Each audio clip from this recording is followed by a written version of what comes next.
स्वागत है आपका success up next YouTube channel पर। और 5000 plus mechanical engineering objective questions की सीरीज़ में हम डिस्कस कर रहे हैं थ्योरी ऑफ मशीन्स को। 16वां लेक्चर है ये। इससे पहले हम production engineering, fluid mechanics, engineering mechanics, strength of the material भी निपटा चुके हैं। अब हम डिस्कस कर रहे हैं थ्योरी ऑफ मशीन और साथ में मैंने बॉयलर वाला टॉपिक भी चालू कर दिया है। ठीक है, तो दो टॉपिक करके हम निपटा रहे हैं। थ्योरी ऑफ मशीन्स का ये 16वां लेक्चर है। चलिए शुरू करते हैं। टर्निंग मोमेंट डायग्राम की आज बात होगी। टर्निंग मोमेंट डायग्राम और फ्लाईव्हील की बात होगी। बाद में हम डी स्लाइड वगैरह भी देखेंगे, तो बहुत ही बढ़िया होगा आज का लेक्चर।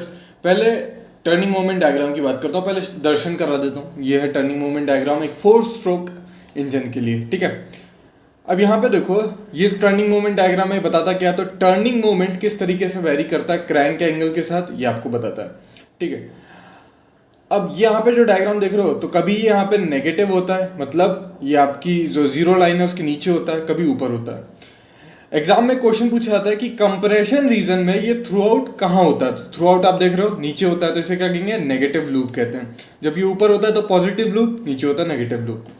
ठीक है, तो सक्शन में आप देख सकते हैं, सक्शन में ये नीचे ही रहेगा थ्रू, और उसके बाद फिर ये थोड़ा सा ऊपर आता है जब कंप्रेशन के पास पहुंचने लगता है। फिर जहाँ पे आपका इग्निशन होता है, जहाँ पे आपका एक्सपेंशन होता है, वहाँ पे आपको पॉजिटिव लूप देखने को मिलता है, और फिर एग्जॉस्ट पे नेगेटिव और ये थोड़ा सा पॉजिटिव आपको देखने को मिल जाएगा। ठीक है, तो इस तरीके से ये क्रैंक एंगल के साथ चलता है। आपको पता है 2 रिवॉल्यूशंस लेते हैं 4 स्ट्रोक इंजन में, तो एक में 2 पाए, दूसरे में 2 पाए, तो 4 पाए तक ये जाता है। ठीक है, चलो बाकी चीज़ें पढ़ लेते हैं। टर्निंग मोमेंट डायग्राम, इसे क्रैंक एफर्ट डायग्राम भी कहते हैं। ग्राफिकल रिप्रेजेंट करता है टर्निंग मोमेंट या फिर क्रैंक एफर्ट को at various position of the crank. ठीक है, वेरियस पोजीशन कैसे स्पेसिफाई होंगी, ये क्रैंक एंगल से पोजीशन स्पेसिफाई हो जाती है। ठीक है, चलिए कार्टेशियन प्लेन पे प्लॉटेड करेंगे। टर्निंग मोमेंट जो होगी वो वाई एक्सिस पे रहेगी, क्रैंक एंगल एब्सिसा मतलब एक्स एक्सिस पे रहेगी। एक फ्लाई व्हील जो होता है, देखो यहाँ पे क्या हो रहा है, अब टर्निंग मोमेंट, कभी हमको टर्निंग मोमेंट पॉजिटिव मिल रहा है, कभी नेगेटिव मिल रहा है, खुद से हमें मेहनत करनी पड़ रही है। तो अगर ऐसा ही अगर हम लगा देंगे तो गाड़ी कितने झटके लेगी, कभी तो एकदम से झटके से आगे बढ़ जाएगी, फिर पीछे की तरफ झटका लगेगा।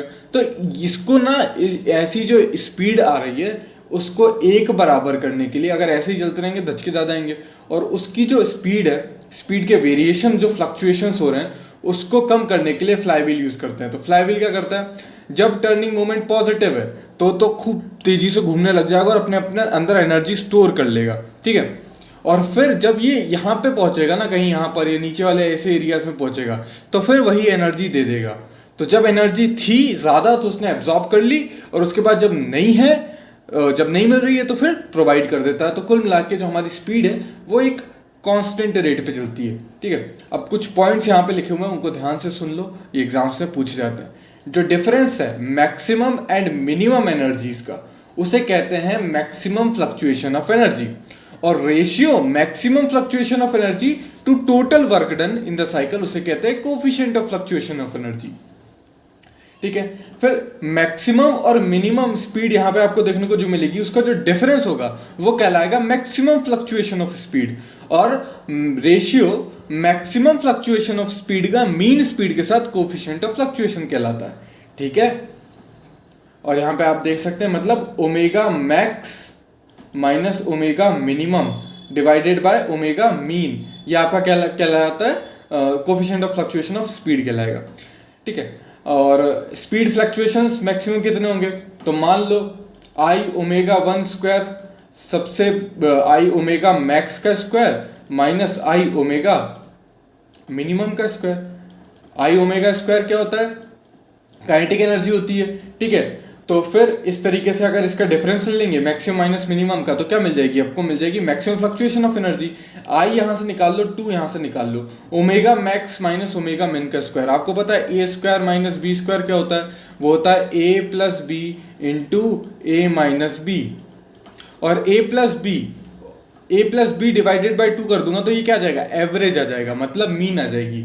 तो ये ओमेगा, इस ए को मान लो ओमेगा मैक्स, बी को मान लो ओमेगा मिन, तो ओमेगा मैक्स प्लस ओमेगा मिन डिवाइडेड बाय 2 क्या आ जाता है, ओमेगा मीन आ जाता है। ओमेगा मीन आ जाता है, जिसे कभी कभी ओमेगा से डिनोट कर देते हैं, और omega max minus omega mean तो ऐसे ही रहेगा। तो यहाँ पे आप देख सकते हैं ये वाला जो फॉर्मूला है वो कुछ इस तरीके से दिखने लग जाएगा। फिर ओमेगा मैक्स बाय ओमेगा मिन जो है यहाँ पे आया था, इसमें ओमेगा यहाँ पे मल्टीप्लाई कर दो, एक ओमेगा से डिवाइड कर दो, तो इस केस में ये जो हो जाएगा ये ओमेगा का स्क्वायर हो जाता है, और डिफरेंस डिवाइडेड बाय मीन आपका coefficient of fluctuation of speed दे देगा। तो इस तरीके से ये सारे फॉर्मूलेज आ जाते हैं। ठीक है, यहाँ पे लिखा हुआ है मीन की क्या होगी। आगे बढ़ते हैं। इन अ 4 stroke engine turning moment compression में नेगेटिव थ्रूआउट, अभी देखा। मैक्सिमम फ्लक्चुएशन ऑफ एनर्जी क्या होता है, difference between maximum energy and minimum energy. Coefficient of fluctuation of energy maximum minus minimum का डिफरेंस आई एम सॉरी, यानी कि फ्लक्चुएशन ऑफ एनर्जी का रेशियो मैक्सिमम एनर्जी के साथ। अच्छा ये तो गलत है। Coefficient of fluctuation of energy क्या होता है, फ्लक्चुएशन ऑफ एनर्जी, यानी कि आई जो है, मान लो जो fluctuation of energy, kinetic energy max minus kinetic energy minimum divided by total work done, ये होता है fluctuation of coefficient of energy. ठीक है। Maximum fluctuation of speed, maximum minus minimum speed. Coefficient of fluctuation speed, fluctuation divided by mean speed, तो ये ratio हो जाएगा maximum fluctuation का और मीन स्पीड के साथ। Turning moment diagram, the variation of the energy above below the mean resisting torque, तो mean resisting torque के ऊपर या नीचे जो होती है वो होती है फ्लक्चुएशन ऑफ एनर्जी, और maximum minus minimum maximum fluctuation of energy दे देगा। इसमें से कौन सा स्टेटमेंट रॉन्ग है, the difference between maximum and minimum energies is called maximum fluctuation of energy, ये सही है।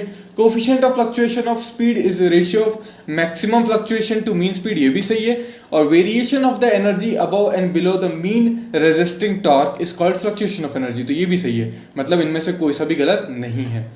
Ratio of fluctuation, ratio of maximum fluctuation of energy to work done per cycle, coefficient of fluctuation of energy देख चुके हैं। और ratio of maximum fluctuation of energy mean speed के साथ आपका coefficient of fluctuation of speed दे देगा। Coefficient of fluctuation of speed के एनर्जी के कितने फॉर्मूले होते हैं, तो ये वाला फॉर्मूला भी देखा था, ये सारे फॉर्मूले मैंने आपको वहां पे दिखाई दिए थे, किस तरीके से आए थे वो भी बता दिए थे। ठीक है, और मान लो सीई जो है वो फ्लक्चुएशन ऑफ एनर्जी है, सीएस जो है फ्लक्चुएशन ऑफ स्पीड है। ठीक है, तो काइनेटिक एनर्जी ऑफ द किस तरीके से दिया जाता है, तो वो हो जाएगा WCE डिवाइडेड बाय 2CS, किस तरीके से आएगा, यहाँ पे डेरिवेशन भी दे रखा है। ठीक है, चलो आगे बढ़ते हैं। If the rotating mass of the rim of the flywheel is distributed on another wheel whose radius mean radius of gyration is आधा है, तो मान लो सेम मास है और मोमेंट ऑफ इनर्शिया के स्पीड, काइनेटिक एनर्जी का फॉर्मूला क्या होता है।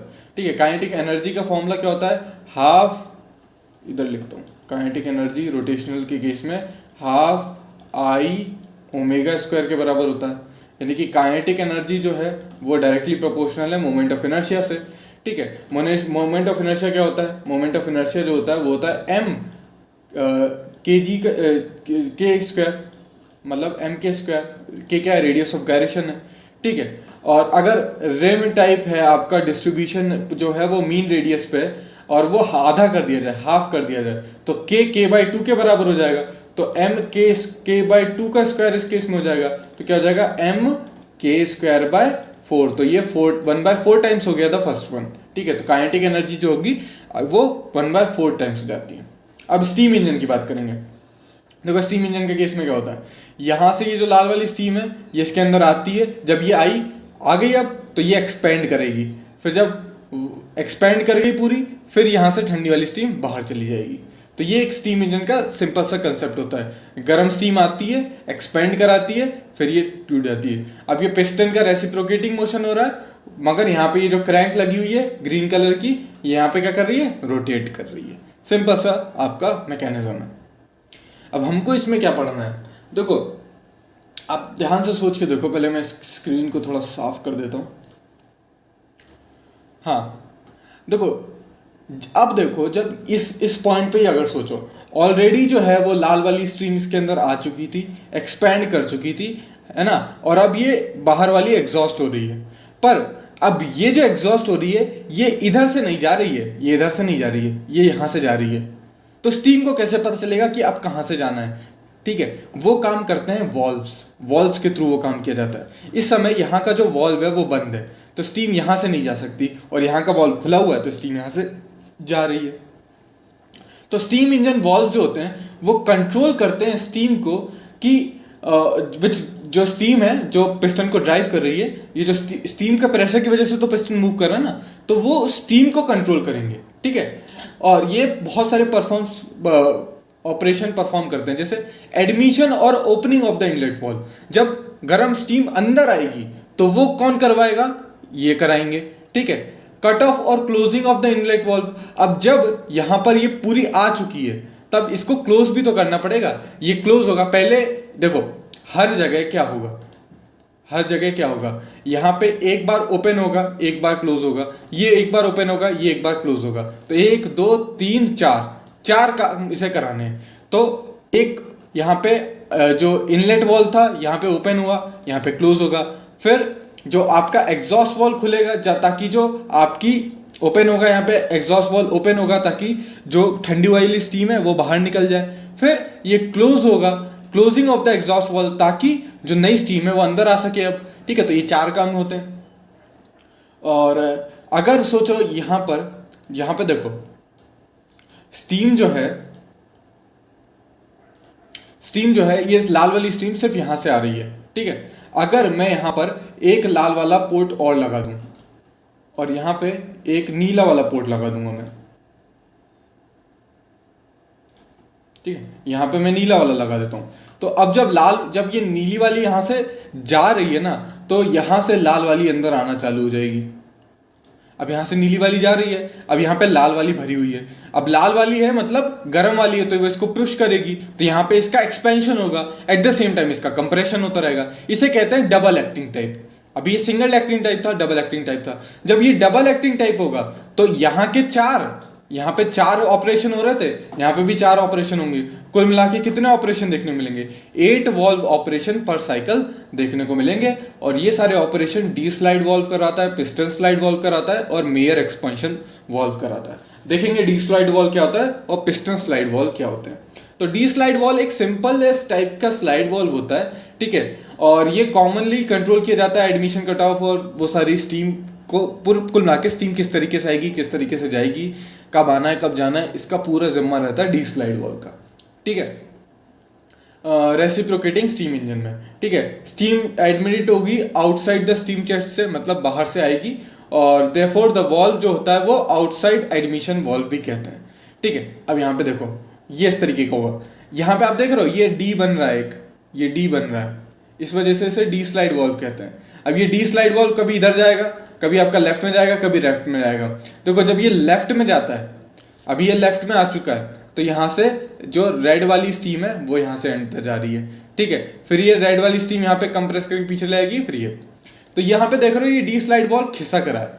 अब देखो इसका जो आउटर एज है ना, जब ये आउटर एज ओवरलैप करती है स्टीम पोर्ट पे, जहां से छेद है ना, जहां से स्टीम जाती है, ठीक है, ये देखो यहां से स्टीम जा रही है, ये स्टीम जा रही है ना, इसको जहां से आउटर वाली, ये आउटर वाला है, ये जो ओवरलैप करता है ना, इसे कह देते हैं आउटसाइड ओवरलैप। क्या कह देते हैं, आउटसाइड ओवरलैप या स्टीम ओवरलैप कह देते हैं। और ये जो अंदर वाला ओवरलैप है ना, छोटा वाला, ये जो इनर वाला जब ओवरलैप करता है तो इसको कह देते हैं हम इनसाइड लैप, ठीक है, जब इनर एज करती है, ठीक है। और वॉल्व ट्रैवल क्या होता है, total distance move by valve from one end to another end, यहां से वहां जाने में जो भी डिस्टेंस ट्रैवल किया, ठीक है। और एक्चुअल में क्या होता है कि displacement of D slide valve greater होता है बाय स्टीम लैप डिस्टेंस, जिसे कहते हैं लीड ऑफ द वॉल्व। मतलब जो डी स्लाइड वॉल्व का डिस्प्लेसमेंट होता है वो ज्यादा होता है स्टीम लैप से। देखो स्टीम लैप में क्या होता है, डी स्लाइड वॉल्व जो होता है, ये यहाँ पे देखो, ये जो डी स्लाइड वॉल्व का ये जो ओवरलैप हो रहा है ना, ये एक्चुअल में ज्यादा होगा ना ट्रैवल से, तो उस वजह से जो डिफरेंस आता है उसे लीड कह देते हैं। तो ये जो चीजें मैंने यहाँ पे डिस्कस करी ना, उसी से बेस्ड क्वेश्चंस हैं, तो इसको जल्दी जल्दी हम कवर कर लेंगे, ठीक है। आगे बढ़ते हैं। In steam engine the distance travel by outer as को मैंने क्या बताया था, स्टीम ट्रैप बताया था या जो आउटर लैप बताया था, ठीक है। आगे बढ़ते हैं। फिर steam engine the distance travel by inner as को क्या कहते हैं, इनर एज को लीड कहते हैं क्या, नहीं, इनर एज को क्या कह रहे थे, इनर लैप कह रहे थे, या फिर हम कह रहे थे एग्जॉस्ट लैप, ठीक है। तो इसके साथ तो डिसएग्री करेंगे। फिर आपको पता है displacement of D slide valve ज्यादा होती है स्टीम लैब से, और उसे ही हम क्या कह देते हैं, लीड ऑफ द वॉल्व कह देते हैं। फिर डी स्लाइड वॉल्व को हम आउटर एडमिशन वॉल्व भी कहते हैं, ठीक है, क्योंकि आउटसाइड ऑफ द चेस्ट से स्टीम अंदर आती है। फिर आता है piston slide valve. Piston slide valve में क्या होता है कि दो रिजिडली पिस्टन्स होते हैं, ये देख रहे हो दो लाल कलर के यहाँ पे पिस्टन्स दिख रहे हैं, जिसको मैं यहाँ पे हाईलाइट कर दे रहा हूँ, और ये दो पिस्टन्स होते हैं रिजिडली कनेक्टेड होते हैं, और जो इनके बीच से जो है since the steam इंटर्स from inside of the two piston, इसे इनसाइड एडमिशन वॉल्व भी कहते हैं। इस स्टीम जो है ये इसके अंदर से आएगी ना, तो इस वजह से इनसाइड एडमिशन वॉल्व भी कह देते हैं। और इसके एडवांटेजेस क्या होते हैं, पावर एब्जॉर्ब जो होती है स्टीम वॉल्व में, पिस्टन वॉल्व में वो कम होती है। भाई जितने कम हमें पावर चाहिए गाड़ी के टायर पे, हम नहीं चाहते हमारी पावर वेस्ट हो जाए वॉल्व वगैरह चलाने में, वो तो हमें काम करवाना है इसलिए देनी पड़ रही है, पर ये हम नहीं चाहते कि पावर यहाँ पे वेस्ट हो। तो पावर जो एब्जॉर्ब होती है पिस्टन वॉल्व में वो कम होती है in comparison to D slide valve, और वियर भी इसमें लेस होता है, तो ये इसके एडवांटेज हो गई, ठीक है। इनसाइड एडमिशन वॉल्व कहते हैं, बिल्कुल सही। और distance travel by which dash of the D slide valve overlap bye steam port, इसे कहते हैं एग्जॉस्ट पोर्ट। तो इनर एज में एग्जॉस्ट पोर्ट आया था और इनसाइड लैप आया था, ठीक है। आउटर एज में आया था स्टीम लैप और आपका आउटसाइड लैप, ठीक है। Distance moved by valve from one end to another, उसे कहते हैं वॉल्व ट्रैवल, ये भी हम डिस्कस कर चुके हैं। Throw of eccentric is equal to valve travel, तो throw of eccentric valve travel के बराबर होता है, ये एक फैक्ट सिंपल सा याद रख लो, ठीक है। आगे वाले टाइम पे हम डिस्कस करेंगे थोड़ा सा इसके अंदर जो गवर्निंग और थ्रॉटलिंग वगैरह की जो चीज़ें हैं वो डिस्कस करेंगे, मेयर वाला जो वॉल्व बचा है वो डिस्कस करेंगे, ठीक है। फिलहाल इसको यहीं पर रखते हैं। आशा करता हूँ वीडियो आपको पसंद आया होगा, इंटरेक्टिव लगा होगा, कुछ सीखने को मिला होगा। अगर ऐसा है तो वीडियो को ज़रूर से लाइक करो, चैनल को सब्सक्राइब कर लो, बेल आइकन को प्रेस कर लो, और वीडियो को ज़रूर से शेयर करो अपने दोस्तों के साथ जो भी सिमिलर एग्जाम्स की तैयारी कर रहे हैं। Thanks for watching and as always have a nice day.